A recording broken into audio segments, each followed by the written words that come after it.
ওই মেয়েটা কেন এসেছিল মা? কেন রে, তুই ওকে চিনিস নাকি?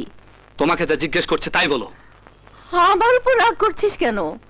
ও তো তোর বেশ ভালোই সুনাম করলো। আমরা ঘরে একা একা থাকি, তাইও মাঝে মধ্যে সে গল্প টল্প করে আর কি।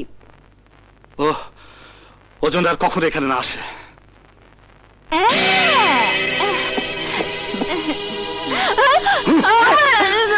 কেন রে, কি হয়েছে? সে তুমি বুঝবে না মা, আমি পুলিশের লোক, চারিদিকে আমার নজর রাখতে হয়।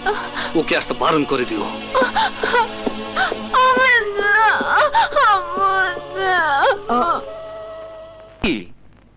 ওসি জীবন তোমার ভাই? ভালোই হলো। আরে সে তো আমার বন্ধু। তাই? Yes madam, yes, I am very very pleased. তুমি এত তাড়াতাড়ি পাগলা বাবার বিশ্বস্ত হয়ে উঠবে তা কিন্তু আমি ভাবতে পারিনি। এজন্য তোমার একটা বিশেষ কিছু পাওনা রইল। সেটা কি? যেদিন চূড়ান্ত বিজয়িনী হবে সেদিন তুমি তোমার পাওনা পেয়ে যাবে। কিন্তু এতদিনে যা বুঝলাম, লোকটা খুবই ধূর্ত এবং সন্দেহপ্রবণ। ক্রিমিনালের চরিত্র এমনই হয়, তার জন্য তোমাকে বিশ্বস্ততা আরো বাড়াতে হবে। শুধু কি এই দায়িত্বই পালন করব? আর কি কোনো দায়িত্ব নেই? কোন দায়িত্ব?